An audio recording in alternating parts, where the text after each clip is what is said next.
Next question है potentiometer का, जिसमें हमको सेल का इंटरनल रेजिस्टेंस फाइंड करना है।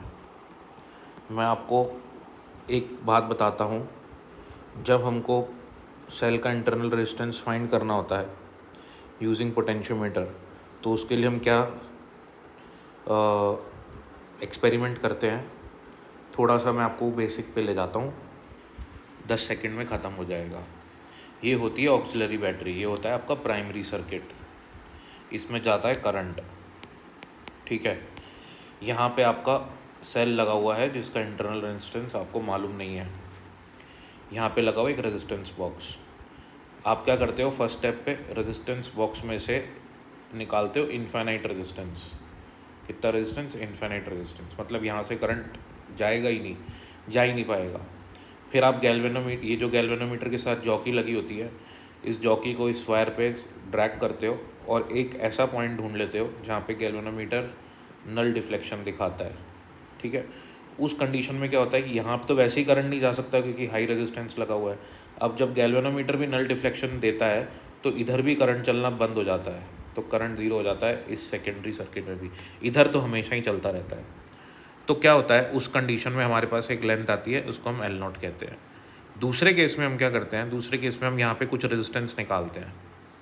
ठीक है, अब क्या होता है कि यहाँ पे कुछ रेजिस्टेंस निकाल, तो यहाँ पे करंट बंद नहीं होता, यहाँ पे करंट चल रहा होता है। और यहाँ पे गैल्वेनोमीटर एक नई हम बैलेंस लेंथ ढूंढते हैं और फिर उस बैलेंस लेंथ पे क्या होता है, गैल्वेनोमीटर कोई डिफ्लेक्शन शो नहीं करता, तो हमको वापस से क्या मिल जाता है, एक ऐसी लेंथ मिल जाती है जहाँ पे हमारा गैल्वेनोमीटर नल डिफ्लेक्शन देता है। अब क्योंकि सेल दूसरे केस में हमने आर रेजिस्टेंस निकाला और सेल अभी वर्किंग मोड में है, क्लोज सर्किट में है, वर्किंग मोड में है, तो उस कंडीशन में क्या होगा, जो यहाँ पे वोल्टेज ड्रॉप आ रहा है इस वायर में, वो सेल का क्या देता है हमको, टर्मिनल पोटेंशियल डिफरेंस। और पहले जब यहाँ पे हमने इन्फाइनाइट रेजिस्टेंस निकाला था तो हमको क्या मिल रहा था, यहाँ पे ईएमएफ मिल रहा था। उसी का कंसेप्ट का यूज़ करके हम एक रिजल्ट निकालते हैं। तो हमारे पास जो इंटरनल रेजिस्टेंस का फॉर्मूला बनता है ना, वो ये बनता है, R equals to capital R जो हमने यहाँ से निकाला है रेजिस्टेंस बॉक्स से, वो वाला register, L naught by L minus one. ठीक है, अब ये एल नॉट कौन सी लेंथ है, ये वो लेंथ है जब हमने यहाँ पे रेजिस्टेंस बॉक्स में इनफाइनाइट रेजिस्टेंस दिया हुआ था। ठीक है, अब क्वेश्चन पे अगर मैं आऊँ तो क्वेश्चन ने बोला है कि the balance length is obtained at 120 centimetre, जब आप यहाँ पे 4 ओम का रेजिस्टेंस लगाते हो, है ना, तो 120 सेंटीमीटर में बैलेंस लेंथ दिखती है। दूसरे केस में जब आप 12 ओम का लगाते हो तो आपको 120 सेंटीमीटर में बैलेंस लेंथ दिखती है। तो क्वेश्चन बोल रहा है the internal resistance of the cell. तो यानी कि आपके पास दो केस बनते हैं।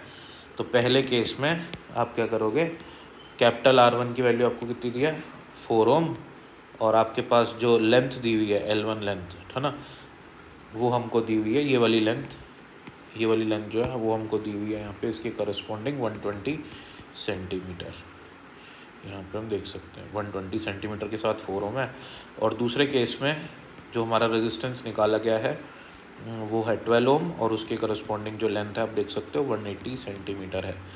तो हमको 2 बार फॉर्मूला लगाना पड़ेगा। अब इस 2 बार हम फॉर्मूला लगाएंगे तो हमको पता है कि हमारी 2 अननोन्स है हमारे पास, कौन कौन से, एक हमको ये नहीं पता और एक हमको ये नहीं पता।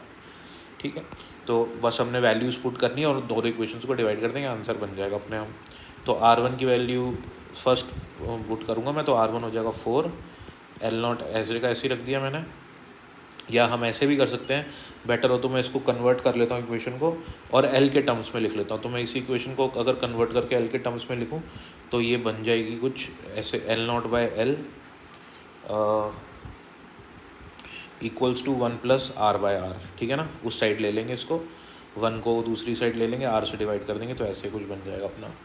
अब मेरे को यहाँ पे चाहिए एल की वैल्यू, तो एल की वैल्यू हो जाएगी L naught upon 1 plus R by are.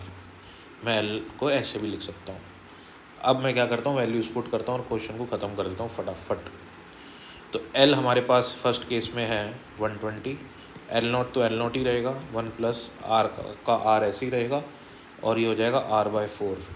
इसको अगर मैं फर्दर सॉल्व करूँ ना तो ये बनेगा 4 एल नॉट और नीचे रह जाएगा मेरे पास डिनोमिनेटर में 4 प्लस आर।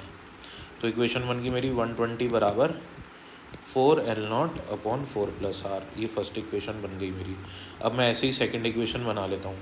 सेकंड इक्वेशन में मेरा होगा 120, ये यूज़ कर रहा हूँ मैं, 180 equals to L naught upon 1 plus R by इसके करस्पॉन्डिंग है लेंथ, रेजिस्टेंस है इसके करस्पॉन्डिंग 12, तो आर बाय 12। सॉल्व करूँगा मैं इसको तो मेरे पास आ जाएगा 180 equals to 12 L naught upon 12 plus R. इसको मैं फर्स्ट मान लेता हूँ, सेकंड, इसको सेकंड इक्वेशन मान लेता हूँ। फर्स्ट और सेकंड दोनों को डिवाइड करता हूँ, ठीक है ना।